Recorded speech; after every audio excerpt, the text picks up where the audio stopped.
Qué gran momento para continuar con estas exploraciones literarias que hemos estado haciendo sobre este mundo tan fascinante del running y la resistencia humana. Sí, la verdad es que ya hacía falta meternos de lleno en esta obra. Estoy muy entusiasmada. Totalmente. Y bueno, quienes siguen fielmente este espacio saben que ya hemos desmenuzado obras fundamentales de la literatura deportiva. O sea, ya pasamos por esa aventura antropológica espectacular que es Nacidos para correr. Una joya, por cierto. Una joya. También nos sumergimos en la introspección pura y dura de qué hablo cuando hablo de correr. Saboreamos las lecciones de correr, comer, vivir y, por supuesto, sentimos la intensidad brutal de ultramaratón. Ha sido un viaje literario y deportivo increíble hasta ahora. Así es, pero la obra que tenemos hoy sobre la mesa trae un ángulo completamente distinto. Hoy vamos a realizar un análisis profundo de Finding Ultra, el libro de Rich Roll. Un libro que rompe bastantes paradigmas, fíjate. Exacto, y el objetivo de este análisis es doble. Por un lado, ofrecer una mirada fresca para quienes ya leyeron el libro, descubriendo capas sobre esta reconstrucción personal que quizás pasaron desapercibidas. Y por otro lado, para quienes aún no lo han leído, ya sea que quieran dar su primer paso en el deporte o que necesiten desesperadamente un reinicio en su vida, bueno, esta exploración les va a resultar muy reveladora. Y creo que es vital establecer nuestra misión desde el primer segundo de esta charla. Porque al sumergirnos en la historia de Rich Roll, resulta evidente que el valor real no está en lo que podríamos llamar una épica vacía. Claro, no se trata solo de medallas. Exacto. Es facilísimo deslumbrarse por los logros extremos o las líneas de meta en Hawái, pero eso es solo la punta del iceberg. El foco de esta exploración es el sistema. El sistema detrás del cambio. Así es. Estamos hablando de una transformación sostenible, de cómo se reconstruye una identidad desde cero, cómo se domina la gestión de la energía y, muy importante, cómo la alimentación se convierte en una herramienta biológica fundamental. Sí, lo verdaderamente fascinante es la ingeniería humana y mental que hace posible llegar hasta ahí. Y para entender esa ingeniería, necesitamos retroceder y mirar el punto de partida. Un punto de partida que es bastante oscuro. Muy oscuro. Porque la imagen que muchos tienen hoy de Rich Roll es la de esta figura de portada de revista de fitness. No, uno de los hombres más en forma del planeta, un gurú del bienestar. Pero el contexto de dónde viene es complejo. Bastante complejo. Hablamos de alguien que creció en un entorno familiar tradicional y que en su juventud fue un nadador sumamente destacado. O sea, competía nada menos que en la Universidad de Stanford. Que no es poca cosa. Para nada. Sin embargo, ese camino atlético se descarrila por completo cuando entra al mundo corporativo y se convierte en un abogado de entretenimiento en Los Ángeles. Un profesional muy exitoso en el papel, ganando buen dinero, pero viviendo bajo una presión y un estrés absolutamente aplastantes. Y ese nivel de estrés corporativo sostenido es, digamos, el caldo de cultivo perfecto para problemas mucho más graves. Totalmente. Lo que resulta fascinante, aunque trágico, claro, es observar la progresión de sus luchas, porque Rich enfrentó un alcoholismo severo que casi destruye su vida por completo. Sí, su consumo escaló a un punto insostenible. Inmanejable. Lo llevó a incidentes donde la pura suerte fue lo único que evitó una tragedia mayor. Hablamos de múltiples episodios de conducir en estado de ebriedad, por ejemplo. Hasta que finalmente hubo un momento de quiebre. Exacto. Un momento donde reconoció la magnitud de su enfermedad y eso lo llevó a buscar ayuda profesional bajo la guía del Dr. Garrett O'Connor y a internarse en un centro de rehabilitación. Que es un paso enorme. Enorme.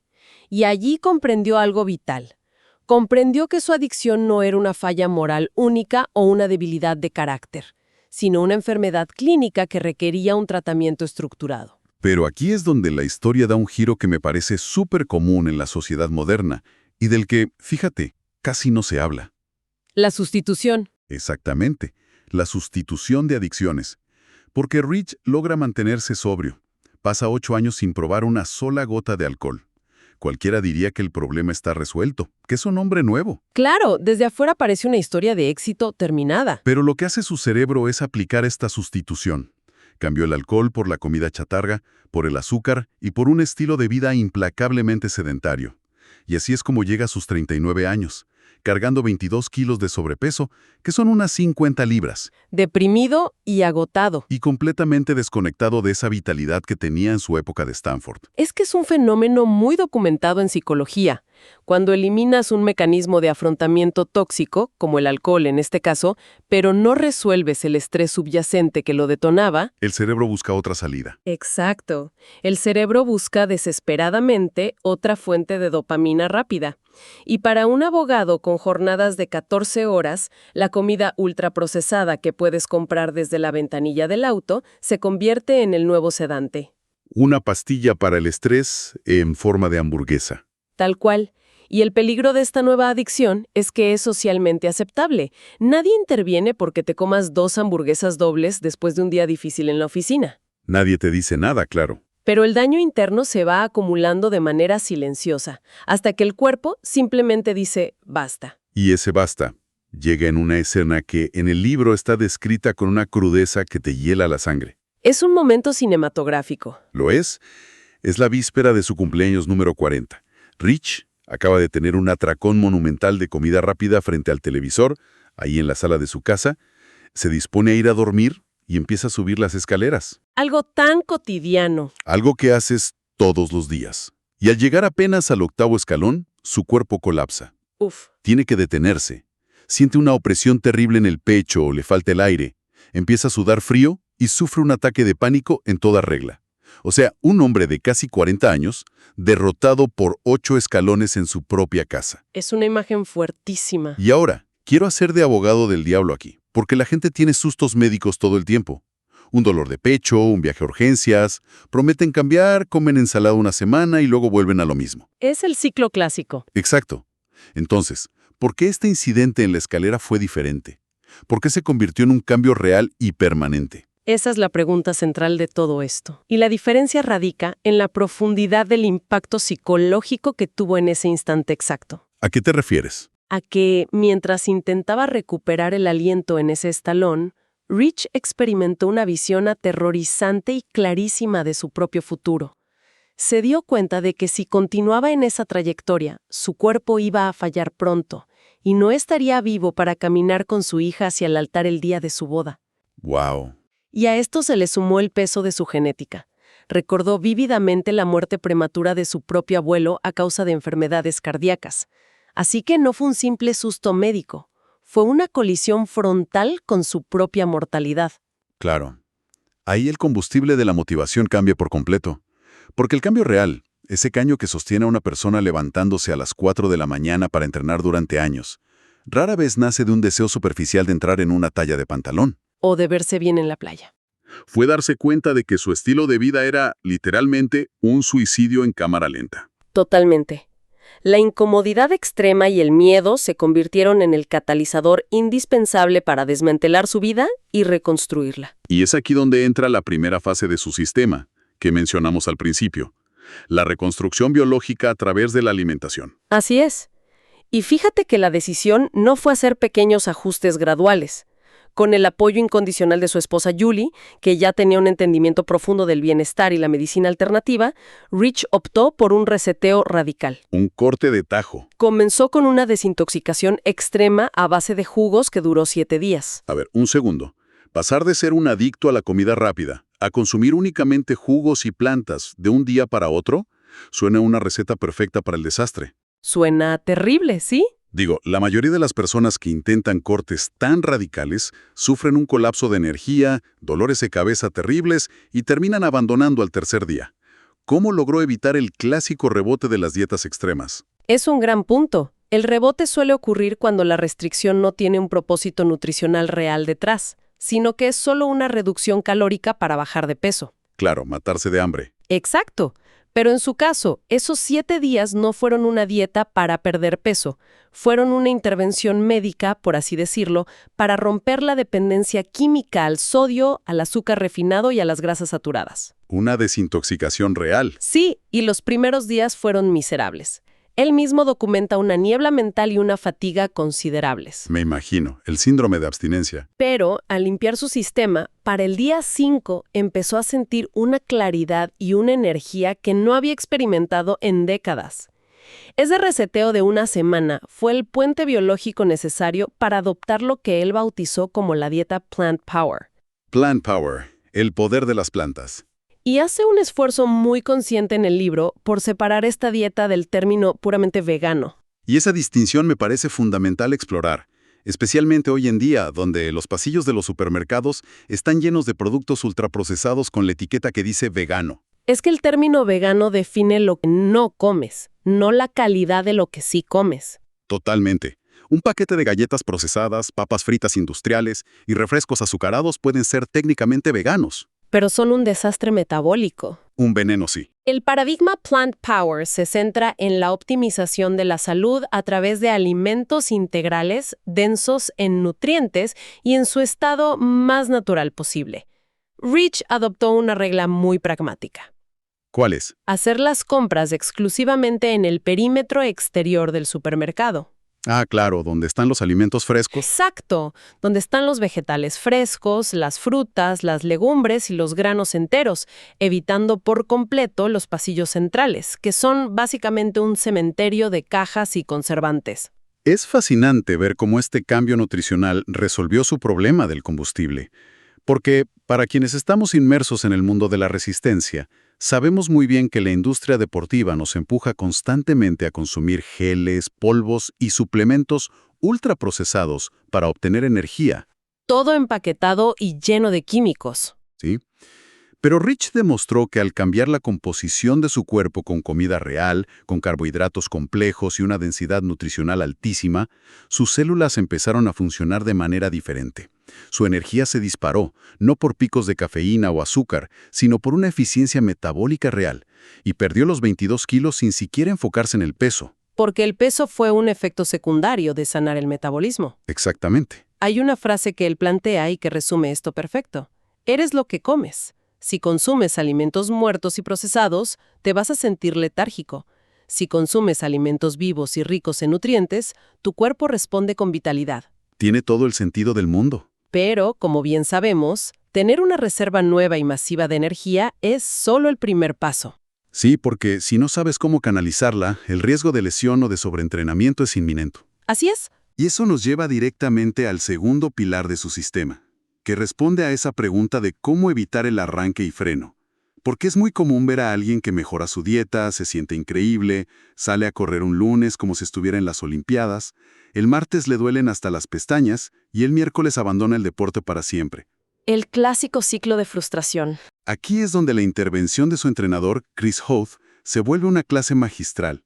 Para la audiencia que ya domina conceptos de entrenamiento, sabemos que la zona 2 es el santo grial de la resistencia. La famosa Z2, sí. Pero hablemos de la tortura psicológica que implica aplicar esto en la vida real, especialmente para alguien con el historial súper competitivo de Rich. Ese es el punto crítico de todo su entrenamiento. Entender la fisiología de la zona 2, o sea, ese ritmo cardíaco bajo, donde se construye el motor aeróbico y la eficiencia para quemar grasa, es muy fácil en la teoría. En papel se ve hermoso. Pero la ejecución es una guerra total contra el ego. Imagínate. Para alguien que fue nadador de élite en Stanford, que operaba bajo el dogma de sin dolor no hay ganancia, que de pronto le dijeran que tenía que correr tan lento que parecía que estaba trotando en el mismo sitio, fue enloquecedor para él. Un golpe al orgullo tremendo. La verdadera prueba no fue física, fue mental. Requirió una disciplina de hierro, salir a correr, ser rebasado por personas mayores o por corredores ocasionales en el parque y tener que reprimir el instinto de acelerar el paso. ¡Qué golpazo al ego! Imagínate tener esa mentalidad de atleta dormida, finalmente despertar, tener toda esta energía limpia de la dieta Plant Power y que tu entrenador te ponga un freno de mano absoluto. Y te diga, ve más lento. ¿Sí? Pero hay una filosofía detrás de esto en el libro que lo resume de manera brillante. La idea de que el premio en las pruebas de ultrarresistencia nunca va para el que corre más rápido en el primer tramo, Ajá. sino para el que es capaz de ralentizarse menos a medida que pasan las horas y los días. Cito textual. El premio nunca va para el más rápido, va para el que menos se ralentiza. Es una cita espectacular. Y esa filosofía, fíjate, trasciende el deporte de una manera increíble. Es la definición misma de la consistencia en la vida diaria. Totalmente. Ya sea desarrollando un nuevo hábito, construyendo una carrera profesional o sanando una relación. Las ráfagas explosivas de esfuerzo, impulsadas por pura fuerza de voluntad, casi siempre terminan en agotamiento. Te quemas muy rápido. El progreso sostenible, el que de verdad transforma una identidad, se construye en esa zona 2 de la vida. O sea, un esfuerzo constante, rítmico, que no te destruye y que te permite volver a presentarte al día siguiente, y al siguiente, y al siguiente. Constancia pura. Ahora, hay un elefante en la habitación cuando hablamos de entrenar para pruebas de ultrarresistencia. Mucha gente escucha esto y dice, claro, es facilísimo encontrar tu ritmo y construir una base aeróbica si eres un atleta profesional y te dedicas solo a eso todo el día. Claro, el factor tiempo. Pero el contexto de Rich en ese momento era el de un abogado corporativo y padre de familia. Entonces, ¿cómo diablos encajas 20 o 25 horas de entrenamiento semanal sin que termine en un divorcio o en un despido? Pues a través de un diseño de vida llevado a una eficiencia casi milimétrica. O sea, no fue magia, fue una reestructuración brutal de sus prioridades. Tuvo que cortar muchas cosas. Eliminó todo el tiempo muerto, 0 televisión, 0 salidas nocturnas sin propósito, e integró el entrenamiento en su logística diaria. Por ejemplo, corriendo o yendo en bicicleta a su oficina de abogados. Que en Los Ángeles debe ser toda una aventura. Exacto, pero eso le sumaba horas de entrenamiento sin restar tiempo familiar. Se levantaba de madrugada para completar las sesiones más largas antes de que su familia siquiera despertara. Su enfoque no fue abandonar sus responsabilidades, sino optimizar su entorno de tal manera que el entrenamiento formara parte de la fricción diaria de su vida. Un sistema perfectamente engrasado. Y a medida que acumulaba estas horas masivas de entrenamiento solitario, ocurrió algo más profundo, ¿no?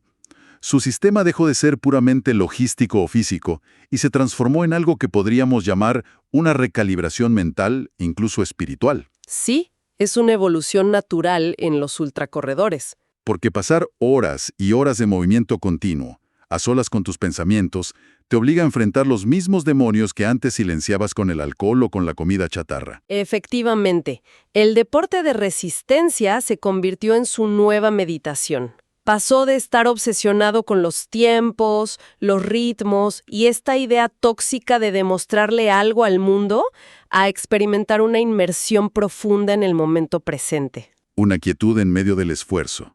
La conexión con la naturaleza, el silencio de las madrugadas en la bicicleta o en la piscina, todo eso le permitió abrazar una paz interior que nunca había conocido en su vida acelerada.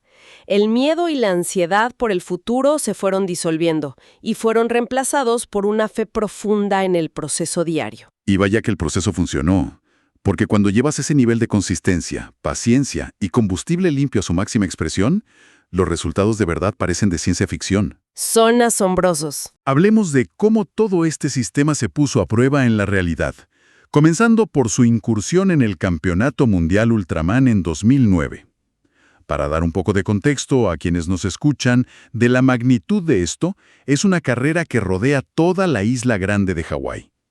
Y en el primer día, sorprendentemente, Rich lideró la competencia, pero la verdadera prueba del sistema llegó en el segundo día. Así es. Durante la etapa de ciclismo, que cubre unos desgarradores 273 kilómetros, sufrió un accidente severo.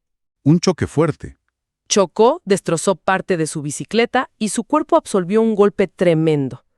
En cualquier otro escenario o con una mentalidad frágil, ese era el momento perfecto para abandonar, culpar a la mala suerte y volver a casa. Cualquiera lo hubiera entendido. Pero su capacidad de regeneración física y, sobre todo, su resiliencia mental entraron en acción.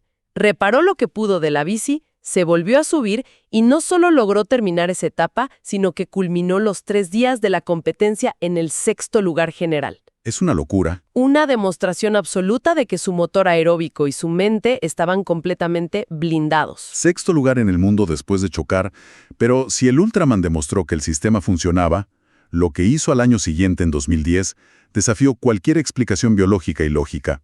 El Epic 5 Challenge. El Epic 5. Junto a Jason Lester, se propusieron algo que la misma comunidad del triatlón consideraba imposible. No quiero que nos enfoquemos solo en las distancias, que todos sabemos lo que es un Ironman, sino en la atrocidad del formato. Estamos hablando de completar 5 triatlones distancia Ironman. en 5 días consecutivos, en 5 islas diferentes de Hawái. El nivel de estrés logístico y físico de ese desafío es incomprensible.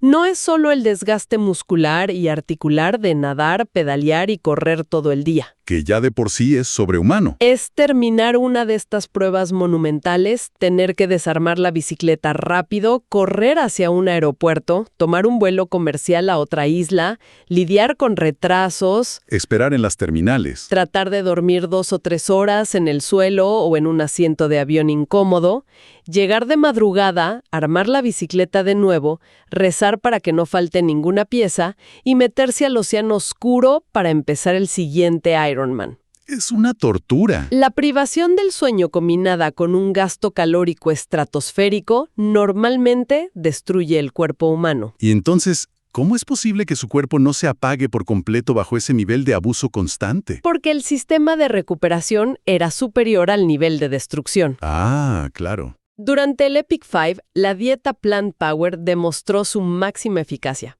Al no introducir alimentos inflamatorios, su cuerpo podía usar toda su energía restante en la reparación celular, en lugar de intentar digerir proteínas animales pesadas o químicos artificiales. Todo el gasto metabólico iba directo a sanar el músculo. Exacto. Y además de eso, la base aeróbica construida durante años en esa tediosa zona 2 le permitía a su corazón trabajar con un nivel de eficiencia que no acumulaba ácido láctico de manera descontrolada. Fue el triunfo absoluto de un sistema pacientemente construido. Es verdaderamente alucinante. Y creo que lo que hace que esta historia resuene tan profundamente, no solo con corredores, sino con el público en general, no son los trofeos ni los récords, es lo que simbolizan. La transformación. Es la prueba empírica, la demostración física irrefutable de que la vitalidad humana no tiene la fecha de caducidad que nos han querido vender. O sea, una persona puede haber destruido su salud durante décadas, puede estar al borde del colapso subiendo la escalera de su propia casa a los 40 años y aún así tener el potencial latente de reconstruirse hasta convertirse en uno de los seres humanos más resilientes del planeta. Es un mensaje poderosísimo. Y, conectando esa idea de la regeneración con un panorama más amplio, me gustaría plantear una reflexión final para quienes nos escuchan el día de hoy. Adelante, te escuchamos. Al ver el pozo del que tuvo que salir Rich Roll en su época de abogado corporativo, surge una pregunta inevitable sobre nuestro entorno actual. Si observamos la estructura del trabajo corporativo moderno, los niveles de estrés crónico, la falta de tiempo, la arquitectura misma de nuestras ciudades que nos obliga a estar sentados en autos y la industria alimentaria que nos bombardea con comida ultraprocesada. Es como si todo estuviera en nuestra contra. Exacto, parece que el sistema entero está diseñado perfectamente para suprimir nuestro potencial físico y mantenernos en un estado de fatiga perpetua. Entonces, la historia de Rich nos obliga a preguntarnos esto. ¿Cuánto de nuestro letargo diario es verdaderamente nuestra naturaleza? ¿Y cuánto es simplemente el resultado de haber aceptado pasivamente un sistema externo que nos enferma? Si nos atreviéramos a diseñar nuestro propio sistema diario con intención y propósito, ¿qué versiones de nosotros mismos, fuertes y resilientes, descubriríamos bajo todo ese estrés acumulado? Qué pregunta tan potente para cuestionar cómo estructuramos nuestros días. Y sobre todo, para darnos cuenta de que la capacidad de reiniciar nuestra vida, de aplicar un sistema propio, siempre está disponible. Si esta conversación encendió algo en quienes nos escuchan, si sienten esa curiosidad por explorar los límites de su propio bienestar, de verdad los invitamos con muchísima energía a buscar Finding Ultra de Rich Roll y dejarse absorber por sus páginas. Es una lectura obligada, sin duda. Y por supuesto, si disfrutan de estos análisis profundos, donde la lectura, la ciencia y la resistencia humana se encuentran, asegúrense de escuchar, suscribirse y activar las notificaciones del podcast Corre, Lee, Vive. Aquí seguiremos desmenuzando libros, desafiando ideas y buscando conocimiento, página a página. Hasta nuestro próximo análisis.